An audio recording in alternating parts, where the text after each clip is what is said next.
천만 서울 시민의 교통안전과 교통복지 증진을 위해 노력하는 곳, 바로 서울시의회 교통위원회죠.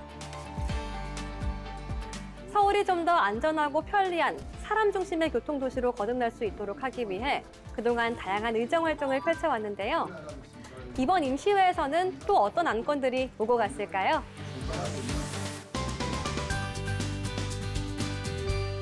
사람들로 가득 찬 버스와 지하철, 꽉 막힌 도로까지 매일같이 반복되는 출퇴근 전쟁에 지친 분들 많으실 텐데요. 직장인들의 이런 고충을 조금이나마 달래줄 수 있는 새로운 교통수단이 등장합니다. 마곡에서부터 잠실까지 모두 7개 선착장을 거치게 되는 한강버스. 수상 대중교통의 활성화로 시민교통 선택권이 확대된다는 기대감과 함께 아직 풀어야 할 숙제들도 남아 있습니다. 기부 동행 카드라는 부분을 연결을 하기 때문에 버스를 타야 되고 지하철을 타고 하는 부분에 그런 환승을 하면 우리 교통실에서 이제 재정 지원을 할 수밖에 없는 상황이에요.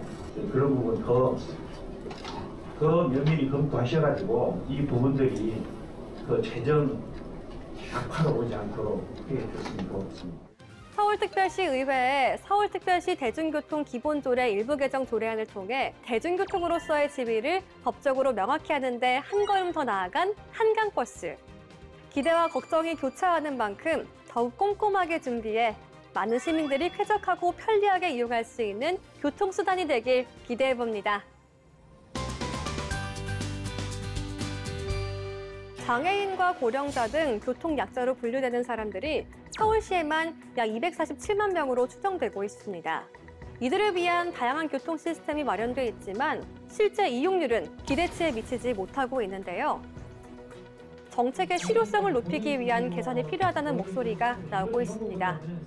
이런 문제를 해결하는 데 좋은 본보기가 되는 사례들도 있는데요.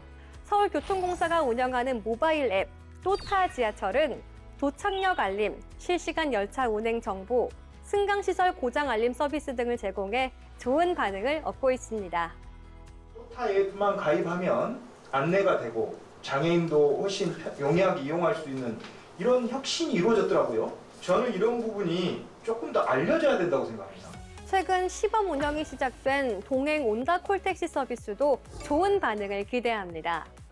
스마트폰 앱 없이 전화만으로 택시를 부를 수 있는 이 서비스는 특히 고령자 등 스마트 기기 사용에 익숙하지 않은 시민들의 이동 편의를 위한 맞춤 정책으로 주목받고 있습니다. 급하게 이제 택시를 불러야 할 경우에 불편을 느꼈는데 전화 한 통화만 하면 가능하도록 시스템 그때 요구했었는데 잘 만들어 주셔서 감사드립니다. 이런 교통 약자들뿐만 아니라 서울을 방문하는 외국인들이 좀 더 편리하게 교통 서비스를 이용하며 더불어 한국에 대한 좋은 기억을 가지고 갈 수 있도록 하자는 의견도 논의됐습니다. 지금 우리는 신용카드나 내지는 기후동행 카드를 쓰고 있어서 불편함이 없지만 외국 사람들은 굉장히 불편한 거예요. 단순하게 뭐 기후동행 카드를 그리지 말고 이 사람들이 교통카드를 샀을 때 야 이거 한국에서 산 거다 이건 어떤 기념품 같다. 지금 어떤 자기 자국으로 가지고 갈 수 있게끔 그런 좀 알금 내서 교통 선진 도시 서울을 만들기 위한 교통위원회의 활발한 활동 기대하겠습니다. 택시 협동조합은 운수 종사자들이 출자를 통해 구성한 조합 형태의 법인으로 구성원 모두가 소유와 경영에 참여하며 수익을 공평하게 배분하는 것을 원칙으로 하고 있습니다. 하지만 본래의 취지와 달리 일부 조합주의 횡령, 배임, 불투명한 조합 운영 등이 계속해서 논란이 되어 왔는데요. 이에 서울시의 적극적인 대응을 촉구하는 목소리가 나왔습니다.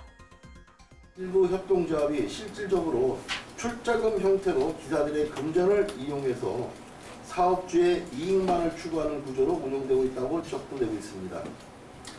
운수 종사자 대다수가 고령인 현실에서 이러한 구조적 문제는 생계형 노동자의 노후 자산을 위협하는 중대한 사회 문제가 될 수 있으므로 서울시가 조합 설립 인가 시 운수 종사자 보호를 위해 개입해야 한다고 보는데 협동조합의 기사들이 실제로는 근로자처럼 일하고 있음에도 불구하고 법적으로 사용자로 분류돼 노동자로서의 권리를 보장받지 못하는 경우가 많은데요. 교통위원회는 앞으로 서울시가 현 실태를 면밀히 점검하고 실효성 있는 개선 방안을 마련하는 데 적극 나서달라고 당부했습니다. 1968년 서울에서 자취를 감췄던 노면전차 트램이 다시 모습을 드러낼 예정입니다. 현재 한창 공사가 진행 중인 미래트램은 5호선 마천역에서 8호선 복정역과 남미래역까지 총 5.4km를 연결하는데요. 서울시의회 교통위원회 위원들이 공사 현장을 직접 찾아 작업 환경과 안전시설 등을 점검했습니다. 58년 만에 서울에서 부활하는 트램. 서울 송파구에서 위례 신도시를 지나는 트램이 개통되면 교통난 해소와 대중교통 편의성이 증대될 것으로 기대합니다. 내년 본격 개통을 앞두고 진접 촬영기지와 위례선 공사 현장을 방문한 교통위원회 위원들은 다양한 사항에 대해 의견을 교류했는데요. 특히 안전과 소통에 각별히 신경 써줄 것을 촉구했습니다.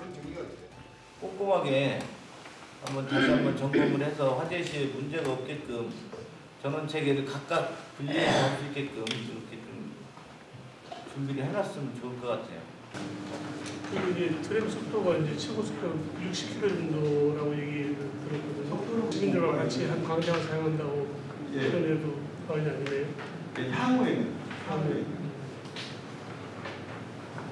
하여튼 그 주민 위험도 꼭 고려해야 되니까 좀 심도 있게 좀 논의해 주시기 부탁드리겠습니다.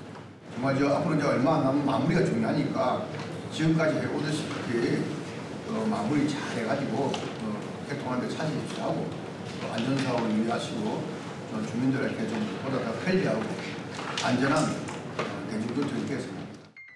위례트램은 설계, 시공, 유지관리 등 건설 전 과정에 3차원 모델링 검증 기법과 첨단 스마트 통합관제 시스템을 도입해 최고의 품질과 안전을 확보한다는 계획인데요. 새로운 도심 속 랜드마크의 탄생이 기대됩니다. 제330회 임시회 교통위원회는 서울특별시 대중교통기본조례 일부 개정 조례안,